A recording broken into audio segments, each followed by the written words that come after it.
The hard fact is sometimes new therapies are more expensive until they hit that patent wall. And so we're maybe releasing therapies that can be, the access issue sometimes is fixed with time. But there are other types of innovations that I think will reduce the cost of care. For example, I think it was just in May, a very novel blood test for Alzheimer's was approved, right? So you talked about difficulty getting into a specialist where a patient could potentially get a blood test by mail and have some very important and meaningful information at a very low price without waiting 6 months in line to see the person that they want to see. So the innovations that help patients get information about their health, insights into what they need to do faster and quicker, might be the solution to that more so than trying to lower the price of therapeutics. I mean, it's all. And he talked about how the metrics of success should be longevity and disease reversal instead of just managing disease. The geroscience hypothesis is essentially that we age, and that as part of that aging, diseases occur. So osteoporosis, Alzheimer's, cardiovascular disease, diabetes, cancer. Is that an aging disease? Probably is. I think it's mitochondrial. I agree with Thomas Seyfried on that. So, and actually very interesting, I think neurodegenerative diseases, some of them, not all of them, are actually accelerated aging for the central nervous system. It's just different cells. So depending on which neuron, it's accelerated aging. And the geroscience hypothesis is if you fix the aging pathway, you fix all these simultaneously, in the sense that you've got whack-a-mole. So if you're trying to deal with Alzheimer's with drugs specific to Alzheimer's, then you're just trying to whack that mole. And then if you've got chronic kidney disease, where there are no drugs, as far as I know, you're trying to whack that mole. When you've got cardiovascular disease, you're trying to whack that mole. If you don't get one, if one thing doesn't get you, another thing does. And the geroscience hypothesis is that I think you can hit them all in one go. It's only as good as the programmers that have programmed it. It's only as good as the data that's been provided to it. And it does make mistakes. I was just yesterday listening to the keynote speech from the Amazon Summit in New York City, where they were talking about their advances on their Bedrock AI platform. And, the president of the group was saying they were thrilled that they had achieved a 90% accuracy in the work they were doing. And, from my perspective, that's inadequate. Would we all be willing to accept one mistake out of every 10 for every medical diagnosis we did, for every treatment we proposed, or for every analysis to whether or not a drug was being effective? No, that is completely unacceptable. So we need to be careful about how we decide to apply these things, where we decide to apply them, and that we use them to help guide our own research and development and conclusions. There's a great paper that just came out, S&P Global Market Intelligence, like 42% of companies are abandoning the majority of their AI initiatives. Now, you read that headline and you have one group that says, I told you AI would fail. And this is reflective of an AI deficiency. But when you dig underneath it, this pilot fatigue generally happens when the workforce hasn't been upskilled to understand how to implement and operationalize AI solutions.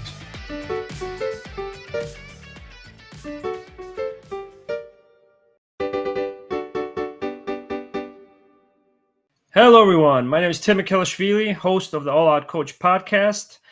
Today, I have a special episode where I'll be talking about a meeting that I've been a big fan of for about 5-6 years now, Financial Times Summit. I recently published a very comprehensive highlights article in the in-weekend newsletter on LinkedIn.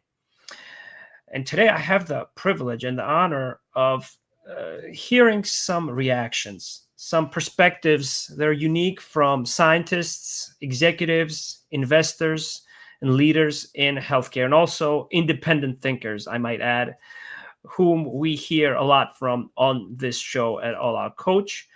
Bart Zoni, John Hemming, and Chris Piedmonte.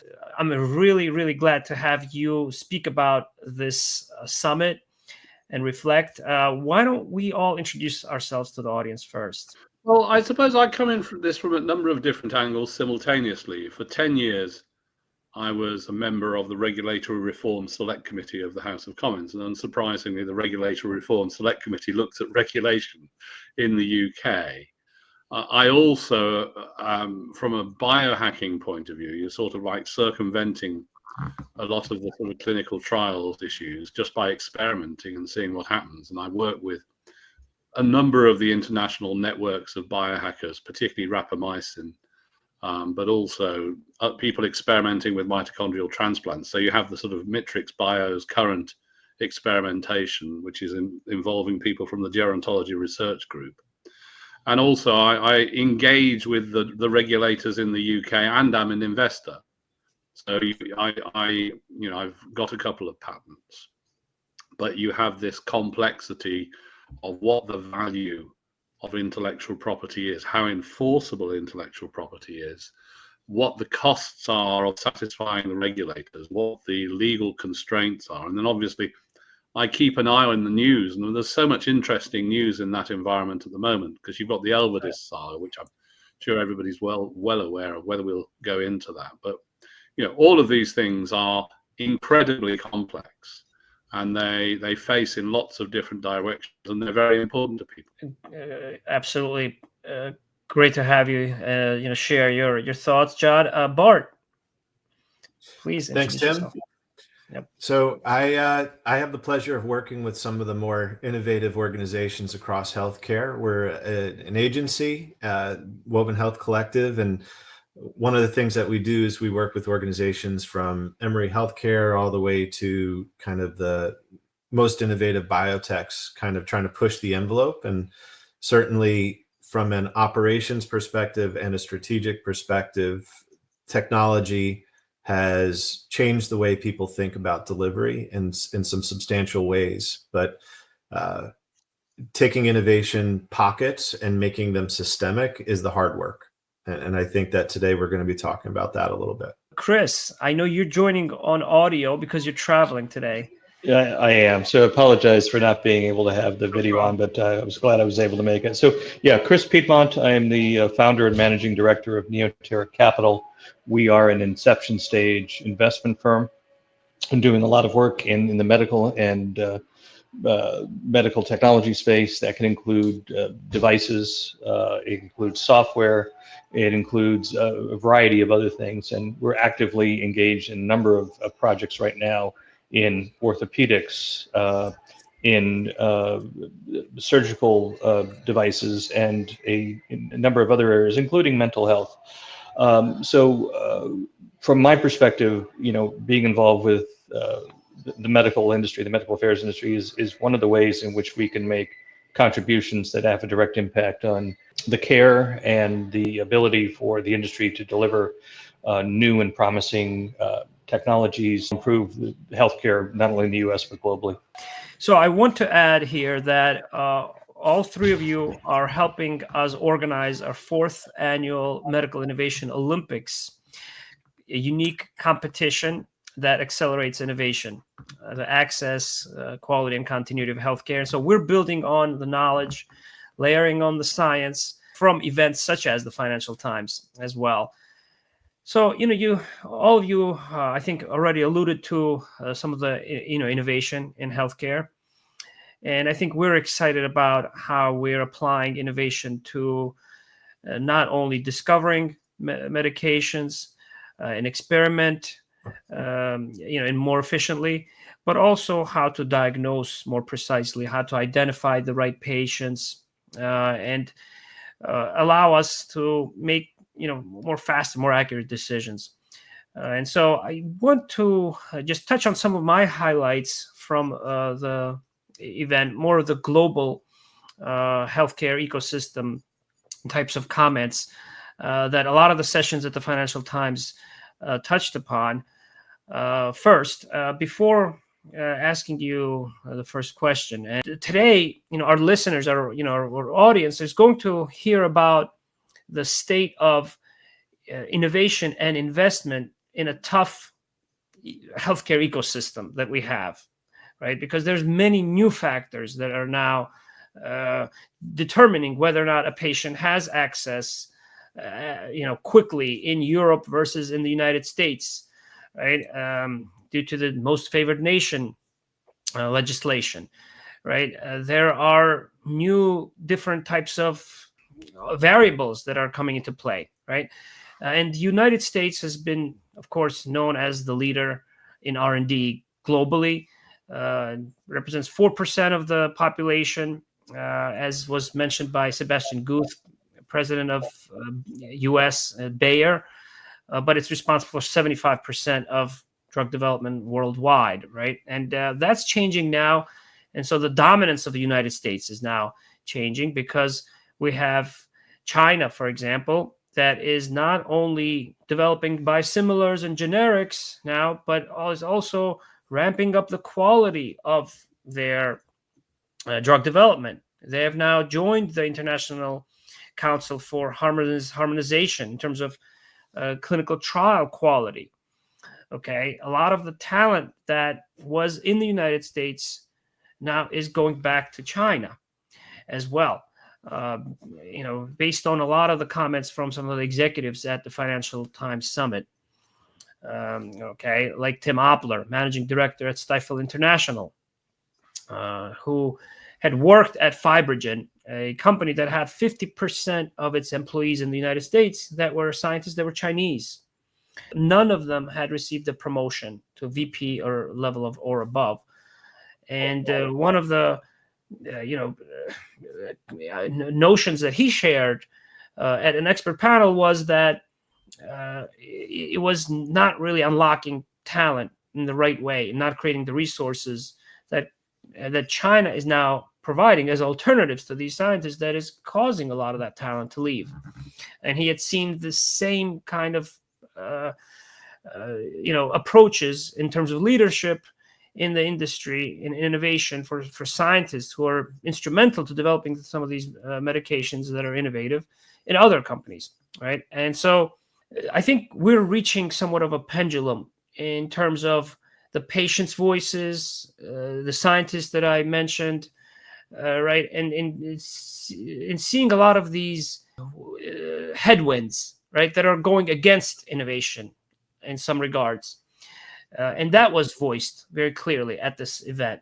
So now, the first question I want to ask is, what are some of those breakthroughs now in innovation in the industry that are creating tailwinds instead, that are accelerating innovation, that were highlighted at the summit in this article, or some of the ones that you're following? I'd be happy to take that one on. So I think one of the things that's been happening lately in technology that has been a positive that will help accelerate all this is the advent of AI.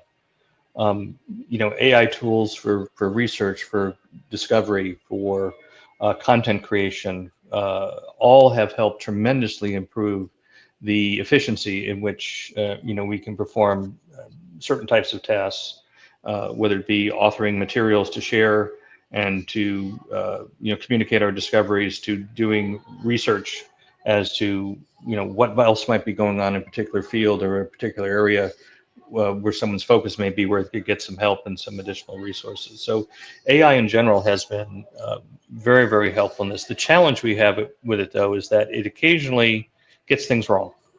I was at a recent conference in New York hosted by Amazon on their new AI platform. They were touting that in many circumstances, the platform could be up to 90% accurate in what it was doing, which to me was appalling. That may be tolerable in some applications, but certainly not tolerable in the medical field. So we have a ways to go, but I do believe that the advent and introduction of AI to what we do in terms of communications, in terms of research, in terms of other areas, will definitely have an impact on accelerating and making possible a more rapid innovation. What would you highlight? I'm curious. I look at it a little bit differently. I feel the main innovation is willingness to look at things that were considered givens, like barriers that were considered just constants, looking at them and saying, no, we're going to change this, right? Because when we look at PBMs, administrative middlemen, outdated regulatory models, kind of this Byzantine patient experience that people experience, those were usually just said, those are the mountains and we got to move around them. And I think we're seeing companies now say, well, let's just challenge those core assumptions and those core things. And when you kind of have the willingness to address those huge, bold issues, then the really cool innovation comes out. I think there's one success that really exemplifies this. I don't know if anybody's seen Emory Health's Oncology Centers of Excellence. They kind of have these care communities. It's a completely different way to bring a patient through the cancer experience. And it breaks down some of the very basic things that I think folks were unwilling to look at, which is, how does a physician interact with the patient? What does the patient deserve? What kind of information and when do they have access to it? What decisions can they make? I mean, 7 years ago, we would never be even asking those questions. I would agree that AI and technology would probably created a bit of that swagger to say we can do this. But really just the willingness to be bold and break things that folks thought were unbreakable seems to be the main driving force behind a lot of this. Interesting point. I'm sort of like technology. What if we think of the history, the internet came out like from DARPA and everything else like that, and that gave us the ability to search through material. In fact, the original hypertext transfer system protocol was developed at the European Centre for Nuclear Research, CERN, which is the French version of the letters, to assist with research. And obviously, being able to do a Google search, having PubMed, all that sort of stuff, definitely added to people's ability to do things. AI is a step beyond that, but AI, when you produce something using AI, you have to spend quite a bit of time checking it, because it very often gets things wrong. And that takes a certain amount of skill as well, although it does find some really subtle things. I was searching to look at the effect of Parkinson's disease on melatonin levels and cerebrospinal fluid. And ChatGPT found some research which other search engines or AIs didn't find. And that was an interesting thing. I think there's a sort of general movement on in the multi-omics territory as well, where we're getting much more into the detail. Myself, I think systems biology is probably where more will come out of it, because we've got all the details, but we don't understand the overall structure, and the overall structure will have more of an impact. So would I go AI? Not necessarily. I might go multi-omics, actually. I think because at the end of the day, and I get focused. My big thing is with mitochondrial DNA and things like cerebrospinal fluid. Why? Because they've been very hard to measure, and therefore we haven't known what's going on. And I think as we get to know what's going on, we'll understand how life works, and how you can, by changing macroscopic interventions, you can affect things not at the femtoscopic level in many ways, but definitely the microscopic or nanoscopic level. And I think actually the multi-omics part of that is just gives you a very good foundation to what's really going on a day-to-day basis in the cells. And that's just so hard. And, we still have the question you have to ask is how much of research that's published. And then we get this danger from AI generating slop that people can't tell is slop. But I use AI, for instance, to do reviews, because it's very useful for that. But it doesn't mean the mistakes it finds are actually mistakes. So you have to have confidence in the accuracy. And then we have this broader question, which it does appear there are lots of type 1 errors in published research, where in fact the null hypothesis really was the truth of the matter, and people think something is the case that it isn't. So it's all very complex. But if I have to answer one thing, I would think the development in multi-omics. Yep. Okay. So if we go back to the Financial Times Summit highlights and look at drug development from the discovery phase, we all know that 9 of 10 molecules, 90% of molecules fail, the candidates. And one of the universal kind of recurring themes that came out from this summit was the ability to apply AI and advanced analytics in order to decrease that failure rate, to weed out those failing compounds earlier, right? And so that was mentioned by Sebastian Guth, again, president of US Bayer. And probably the biggest use case for AI is in drug discovery and drug development. One question that I asked Bayer's U.S. president Sebastian Guth live, in front of the audience was, what are some platforms you're using currently, or some approaches to justify the investments of resources more objectively in order to meet the new demands for higher accountability? In this article, and to be that their focus is on combining scientific expertise with analytics to make sure that they eliminate failure rates. So that gave me a good understanding of where the industry is. Another comment by another expert panelist, Priya Singhal from Biogen, who said that once again, her personal goal is to see that the failure rate decreases from 9 out of 10 times before bringing a treatment to patients, which we all know, right? 90% of all candidates fail. But her goal is to use AI to decrease that failure rate to, let's say, maybe. I felt it was really interesting how they brought up AI and the use of study designs and regulatory impacts, how they were looking at specifically one study that only had 15 patients in it, but they were bringing it potentially to market with just 15 patients because of the use. So that's in the drug discovery. Now, when you move more towards clinical trials, and there's a lot of talk about modernizing clinical trials, right? And decentralizing them, capturing data from remotely from patients. In this regard, it seems like there's a lot more complexity. That was somewhat of a consensus here. There's more variability of how it can be applied, and it's not very amenable to global adoption on a health system basis, according to Shoibal Datta, who's head of Digital Health Services Data Sciences Institute at Takeda, for example. So the challenge is really to aggregate the multiple data sources in operationalizing a trial. Okay, according to Jenny Denny from Parexel, for example, as well, right? So so there are still a lot of challenges, but it's clear that a lot of the ways that clinical trials are being inspected today, they're outdated.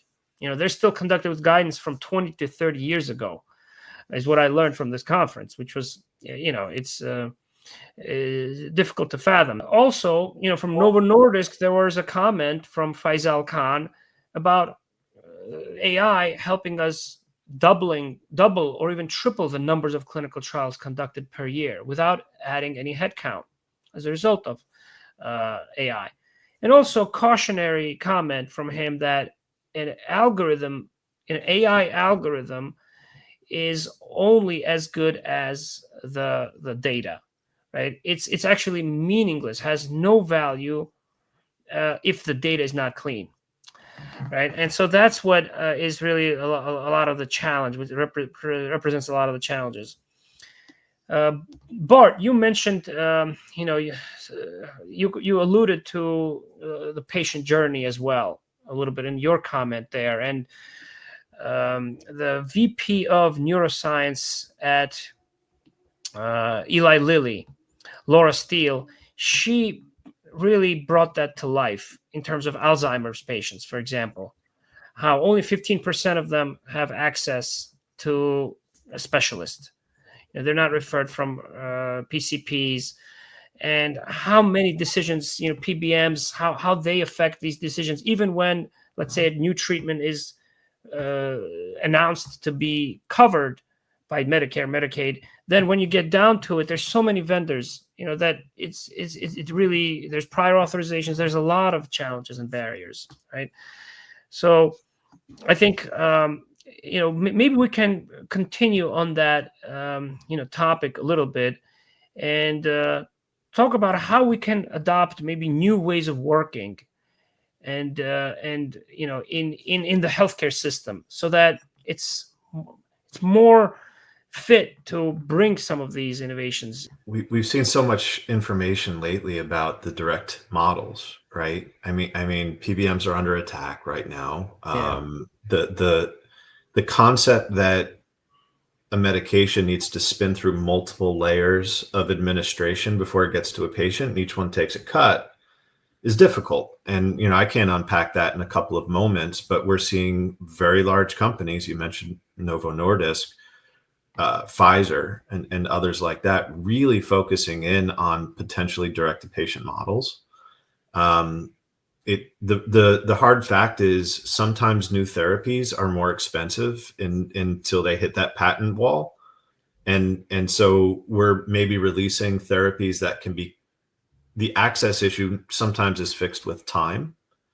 But there are other types of innovations that I think will reduce the cost of care. For example, I think it was just in May, a very novel blood test for Alzheimer's was approved, right? So you talked about difficulty getting into a specialist, where a patient could potentially get a blood test by mail and have some very important and meaningful information at a very low price without waiting 6 months in line to see the person that they want to see. So the innovations that help patients get information about their health, insights into what they need to do faster and quicker, might be the solution to that, more so than trying to lower the price of therapeutics. I mean, it's all a very complex issue, but I think that we're finding ways to create access through new products and diagnostics where people can get access to information about their own health quickly and take action, even if that may not include a difficult to pay for therapeutic. There was a lot of discussion about longevity medicine as well. We had Callie Means, who's a founder of TrueMed, senior policy advisor to the HHS in the government in the United States, who talked about the chronic disease crisis that we have, with 38% of our teenagers in the United States already having prediabetes. Right, 35 of the states now adopting new legislation to eliminating food dyes, for example, and preventing disease as well. Yeah, there was a very intriguing comment, and he talked about how the metrics of success should be longevity and disease reversal instead of just managing disease and chronic disease. He really highlighted the chronic disease process, and we have been very intentional at our event of always highlighting the value of preventive and medicine and longevity medicine. Although he's right about that, but when do you measure it? How many years is it before you measure the success? Yeah, and this is why people looking for biomarkers of health span and things like the methylation clocks and things like that. How do you measure whether an intervention today has improved somebody's health in 15 years? You can't measure it until 15 years have passed.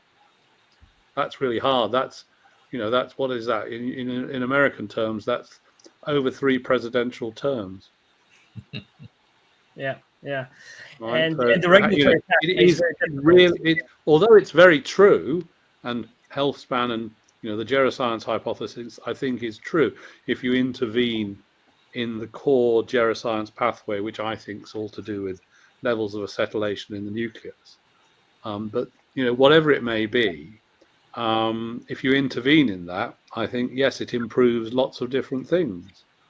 However, measuring it in itself, measuring human lifespan experiments, we don't know for years to come.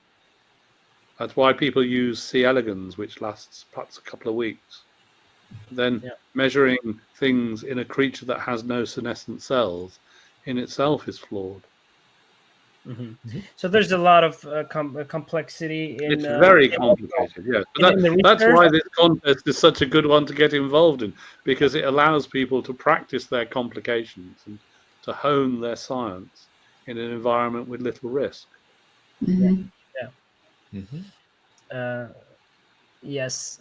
So I'm highlighting here just a couple of comments from Tim Hunt, for example, who's a CEO of Alliance for Regenerative Medicine, who really, I think, brought to light the reality that people have been feeling. Patients, everyone in the healthcare industry who've been feeling some headwinds, right? Some limitations, regulatory pathway, which is very difficult for some of these longevity medicines where there is also quite a lot of innovation.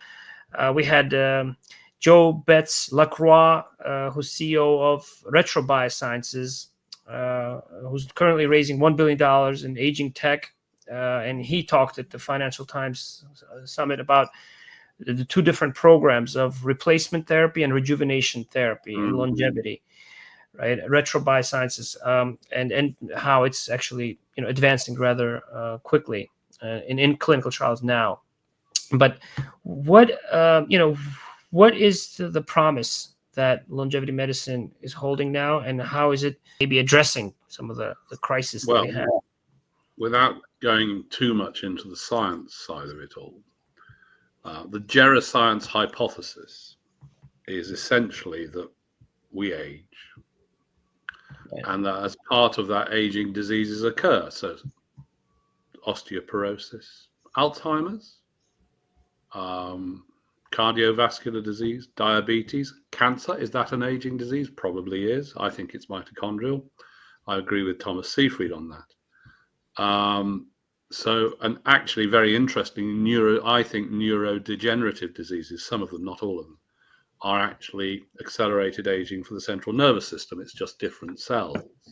So depending on which neurons, accelerated aging. And the geroscience hypothesis is if you fix the aging pathway, you fix all these simultaneously, in the sense that you've got whack-a-mole. So if you're trying to deal with Alzheimer's with drugs specific to Alzheimer's, then you're just trying to whack that mole. And then if you've got chronic kidney disease where there are no drugs, as far as I know, you're trying to whack that mole. When you've got cardiovascular disease, you're trying to whack that mole. And if you don't get one, if one thing doesn't get you, another thing does. And the geroscience hypothesis is that I think you can hit them all in one go. I think that's true, and I think that will be shown to be true over time. There is a complexity, which is there's no IP in a lot of this stuff. So lithium, for instance, there was published recently a suggestion that a certain level of lithium can operate to help with Alzheimer's, probably because it helps gene expression more generally. Nobody will ever get that through a clinical trial funded. Will fund a clinical trial because there's no IP.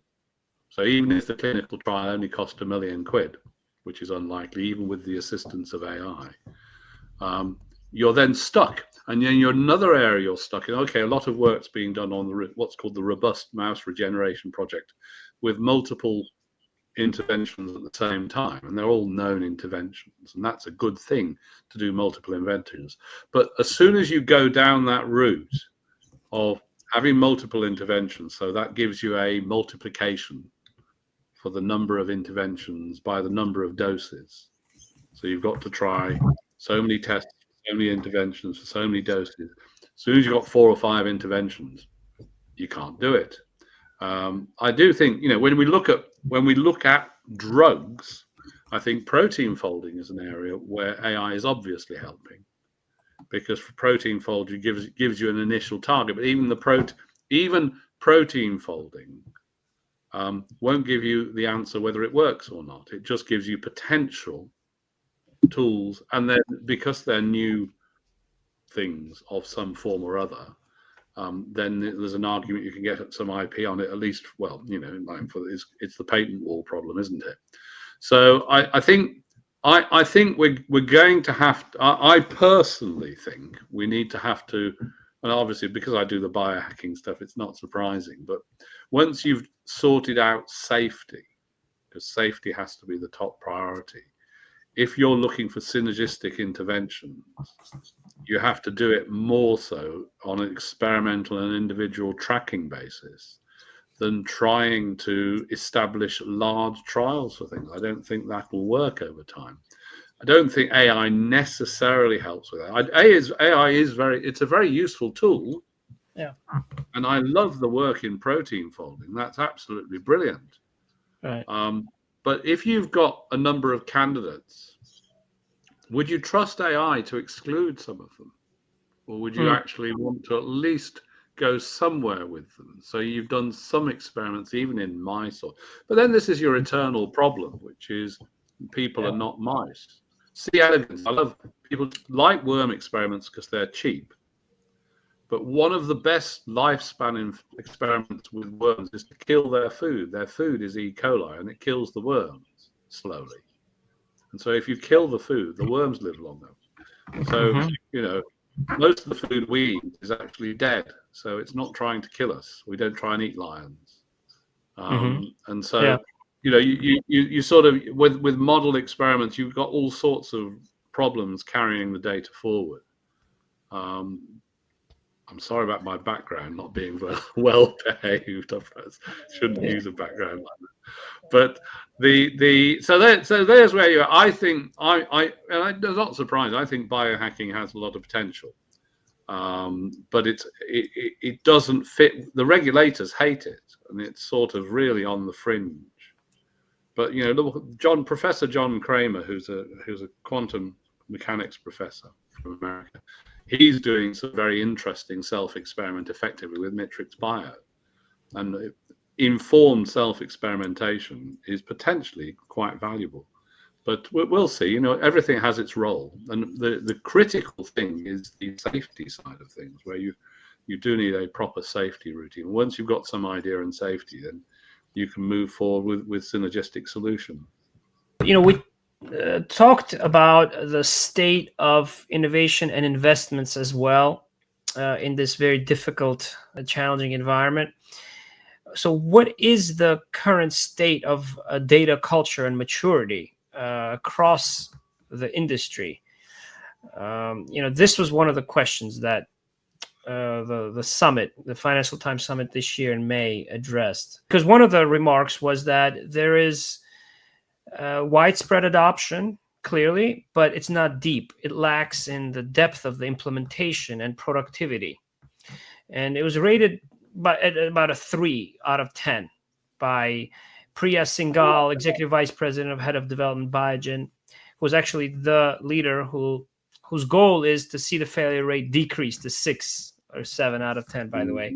But she said, we're really not mature in really unlocking that, the full potential of AI.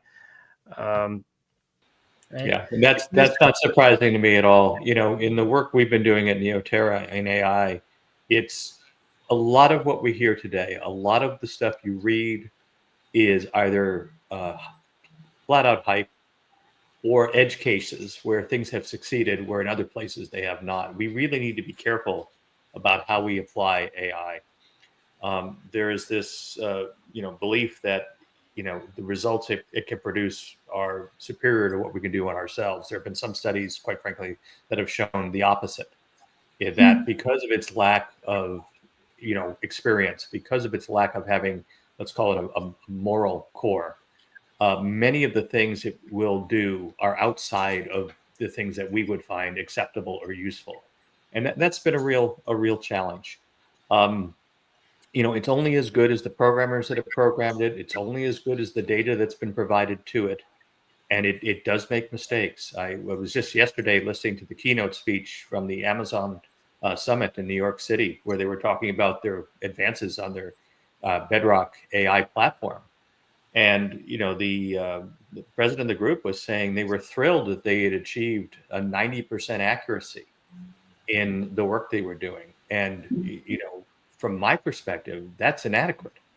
Right. Would we all be willing to accept one mistake out of every 10 for every medical diagnosis we did, for every treatment we proposed, or for every analysis as to whether or not a drug was being effective? No, that is completely unacceptable.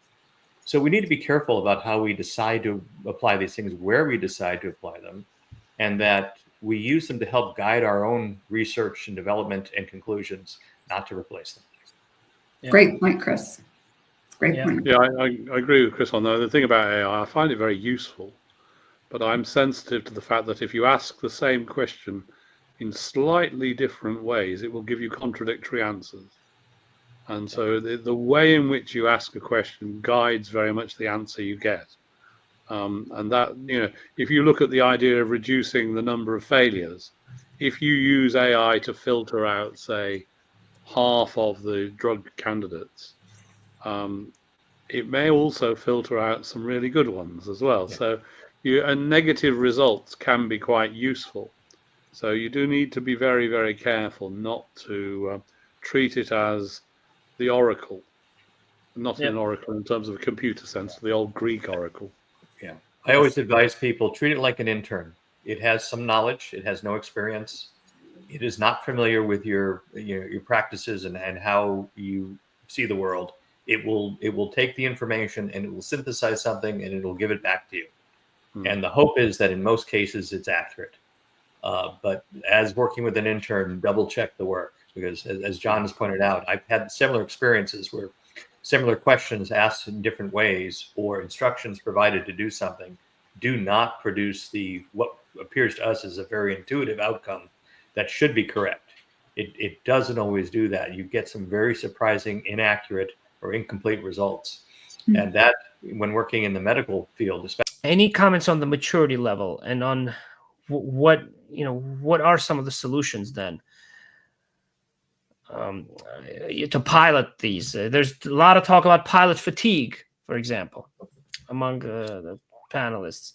How do you best kind of demonstrate something and then implement it and show productivity? There's a great paper that just came out, S&P Global Market Intelligence, like 42% of companies are abandoning the majority of their AI initiatives. Now, you read that headline and you have one group that says, I told you AI would fail. And this is reflective of an AI deficiency. But when you dig underneath it, this pilot fatigue generally happens when the workforce hasn't been upskilled to understand how to implement and operationalize AI solutions.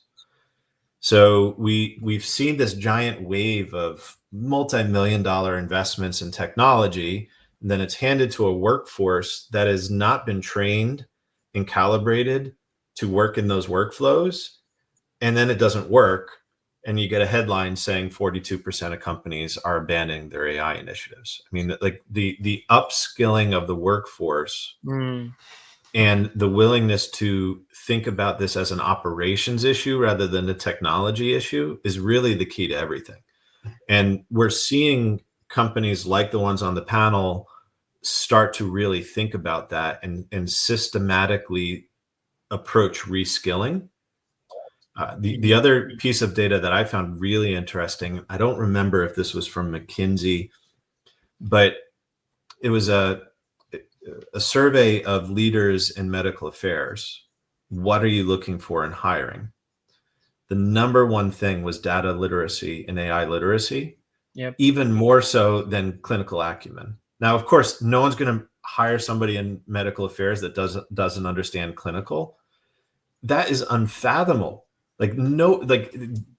Technological capability was not a consideration in that role. So I think companies are starting to realize that if my workforce can't implement these things and operationalize them, my investments in technology are going nowhere. So I think there are pockets that are ready, but getting that widespread is really the trick, and systematic upskilling is really the key to that. Great points. I'm so glad you mentioned that, because I'm very curious also about others as well, weighing in on and rewarding tech more than scientific expertise, because that was one issue that was discussed by J.U. from EPM Scientific, who provided an example based on his experience in leading recruitment efforts across the industry globally, to provide basically to an example that a principal AI engineer with only 6 years of industry experience is likely to receive the same compensation of someone who is a scientist, a clinical development leader with 15 years of experience in the industry. So there's certainly a movement in that direction, Bart, of valuing tech more than the scientific expertise, it seems like. And then there's also a gap that was highlighted at Financial Times of AI not really substituting training itself, right? Because training is best when it's hands-on, right? And so the way you deliver training via AI does not seem to be as effective, according to a lot of many leaders. So, and so the way scientists are going to be trained in the future, like pure scientists who are able to weed out those failing candidates that John alluded to also, right? What is going to happen with those kinds of scientists, right? How's training going to change from a scientific expertise perspective? These are just interesting questions that we need to be asking, I think, right? The whole subject of education that you brought up is interesting one. We're really challenged with how we educate people today. The traditional methods of classroom education are no longer nearly as effective as some of the other options we have available to ourselves today, including online education and quite frankly just conversant with AI and exploring various concepts and thoughts and applications through AI can actually be very highly educational.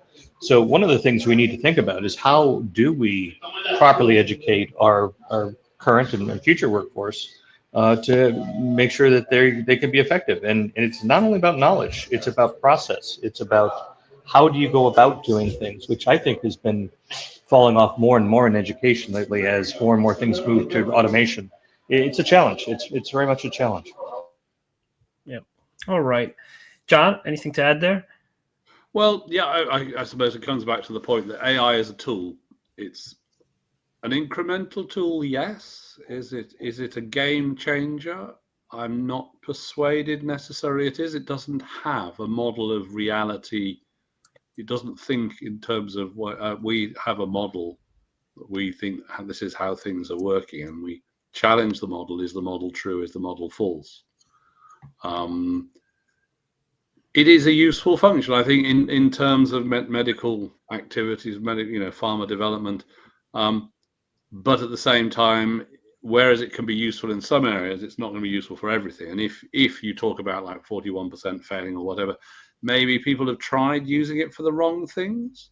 And actually, there is a skill that's needed if you're going to tell when it's wrong, because you need somehow or other to have a mechanism for checking where things have to be correct.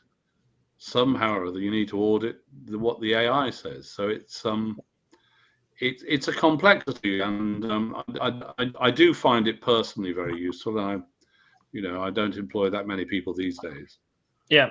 What I found interesting about your comments earlier, John, is that innovation as we see it today often derives from failure, right? And so, yes, you want to weed out those failing experiments, but you can learn a lot from them, and you need a lot of human type of expertise and sometimes intuition, sometimes mistakes. And so, yeah, I really appreciated that point you made. And yeah, go ahead. Sorry. But the other aspect is and obviously I'm a bit focused on the geroscience hypothesis, but I don't think that you can say there's going to be a silver bullet that will deal with the geroscience hypothesis. I think it's going to be a combination of different interventions. I can obviously go into the details of what I think it is, but now that doesn't fit the model of the large placebo-controlled. Some things, getting a placebo is really hard in practice, and some controls in worm experiments use dimethyl sulfoxide. Dimethyl sulfoxide is a very active substance, and really it makes it very difficult when you look at that's the null hypothesis. So I do think that the different models will have to work. Okay, yeah. And I'll just mention that also you talked about protein folding earlier, and I know Demi Hasabi's, right, from Google, from DeepMind, who's a 2024 Nobel Prize winner in chemistry. He himself has said that our AI algorithms will have to improve in their quality, because 90% of the drug target interactions are still not known across the industry databases. And so, so we have to make decisions based on more quality data. So and that was at a previous last year's Financial Times conference, by the way, where he made that statement. And also you have to be, also very cautious about AI. There's a line of sight that it has in actually harming patients as well, which is how he phrased it. And so we have to be very cautious with that. So let's wrap up this discussion with maybe asking you all about, are we investing in the right areas? Because that often determines which innovation makes it to patients. I want to recognize Amber Saltzman, CEO of Epic CRISPR Biotechnologies, and a lot of the advances she has made, based on this Financial Times Summit as well, with leveraging CRISPR-Cas molecules to bind to the precise location that needs correction, and rather than cutting the DNA, deactivates the nuclease and fuses another molecule for precise gene regulation. And this may be activated and suppressed without risking genomic instability. And it has a lead indication now in a FSHD, facioscapulohumeral muscular dystrophy, already being studied in patients. That's one that I just wanted to recognize. And also ADCs, antibody drug conjugates, are a very crowded market in the industry as well, and they're limited by a very narrow therapeutic index. However, there's a lot of development that continues from China in particular, and also with new bispecific and trispecific antibodies that I just wanted to highlight from Financial Times. What are some of your perspectives on investors as well, taking maybe a new look at where innovation needs to be today? I can comment on that. I mean, there's several challenges there, Tim. First of all, identification. Where do we spend our money? What is it that would result in the best possible outcomes? Is it research into new compounds, new drugs, new treatments? Is it to get a better understanding how life actually functions, and how do we better understand how the environment, how our food sources, how our medications all affect both our health and longevity. The challenges too we have with medical and biological research too is that we've advanced so far over the last century. Many of the things we need to do now require significant technological advancements and equipment. Gone are the days or a sample in a petri dish. It now requires spectrometers, electron microscopes, all kinds of advanced equipment to examine proteins and other sequencing. That's a barrier that keeps a lot of people out of the innovation world, because it requires considerable funding. And this is something I've been trying to work with and resolve at Neoterra, is finding those things that aren't getting done because the capital simply isn't being made available to those who are doing the innovation. Yeah. I think that is something we do need to focus on going forward, that the approach we're taking to investment, particularly for independent groups that are capable of doing great things, needs to change to be more focused on what are they truly going after, what are the potential outcomes, and what's required for them to do their initial research and development, and then get them the necessary support and funding to allow those things to happen. That's one of the things we're working on here at Neoterra, and it's an area that I think requires more attention. Yep. Where are we investing, and where should we be investing? Oh, well, basically, the problem with the word investing is there are lots of different ways in which money can be spent. So you can have the government raising tax revenues from people and spending that on research projects that are not necessarily ones that have a direct immediate response. You can have essentially philanthropic, inverted commas, investment where people do basic research privately funded. And then you can have people investing in something which they think they've got a very good chance, or quite a good chance, of getting a financial return from, which is more like investment for a return. And all of these things have different elements, and it's, in many ways, things are getting a little bit less certain with some of the changes more recently in the USA, although obviously things are different on the other side of the Atlantic. I don't know. I think you've got to have a wide range of approaches, and my own personal view is you don't want monopolistic type investment. There is an interesting debate between the role of the state in funding investment and whether it crowds out novelty. I don't know whether, I'm not sure I'm persuaded by that myself. But there is that debate to be had. But the biggest danger is human nature. This is a question: could AI make a better decision as to what to invest money in? That's an interesting question. I don't think so, because AI tends to come out with the conventional wisdom, and the conventional wisdom tends to be a little bit sort of tribal, and people, there's massive enthusiasm about methylation of DNA and the Yamanaka factors in the longevity space. And I don't personally think that's a way to go. But then there's massive enthusiasm for it, and you can get people to spend money on it because they think they might get a return from it. But that's always been like that. That's nothing new, and that I don't think AI can solve it, because, as I said, it tends to come out with the conventional wisdom. It just finds more precisely what the conventional wisdom is. Yeah, well, you mentioned the other side of the Atlantic. Well, a lot of these decisions that investors make with the resources are causing, European patients to only have access to drugs 3.5 years after they're approved in the United States as well. So there's a delay. Well, that could be a regulatory issue.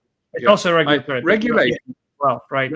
Regulation is a hard subject. It's not not something where you have a simple. You've got the Elvidus saga in America, which I think actually the regulators, I think the European regulators have probably got Elvidus right, but I understand why a lot of pressure was put on the regulator to approve it. But it's hard, and for me to actually make a judgment, I would have to go into the background of the research papers to see what actually. It's very, they're not easy issues where superficially you can look at it and say that's correct. And the regulatory side, it will always be hard. Always be hard. Yeah. Bart, well, perhaps investors should think about new scientists and products earlier than later. What are some of your thoughts as we wrap up? I know we're wrapping up, so I'll keep this short. I think there's been a big flip. And I'm thinking about private investment from this perspective. The cost to create something has gone down. The risk of operations and the ability to accomplish things has gone down. But all of the systems that determine the payoff are in great disruption. So we were in a situation where investors had to really make some gambles on whether the product would work. And I think those gambles have become a little easier to understand because of technology. Now the question is, will the payoff ever happen? Because all of the systems that connect to the dollars are in massive disruption. So we've gone from one tough biotech environment to another, and if the latter gets sorted out and we have both a clear payoff and a clear path to innovation, you can see another mini boom, and I think that'll help patients. Yeah. Well, thank you. Thank you very much. Let's continue this conversation at the Medical Innovation Olympics this year. I'll share the details. I'm so thankful for all of your time, your thoughts, your commentary, and for helping me organize that event as well to accelerate innovation and investments in this very difficult ecosystem. All right, so that's a very good note, I think, on which to invite those of you who are watching this, who may see this in your feed, who are potential competitors or attendees, to join. Further comment on that clip you just played. The perspective that is brought to bear during our events is considerable. You have business people, you have investors, you have researchers, technologists, medical affairs people, marketing, all the aspects that go into taking something from a concept through the development of a venture and bringing something to market will be present there. It's a rare opportunity to get in front of that diverse a group that has specialty and interests in medical and biological work. So I'd strongly encourage anyone who's looking for that perspective to come. And so thank you all, and see you soon. Thanks, Tim. Okay, thank you. Thanks for having us, Tim. Take care.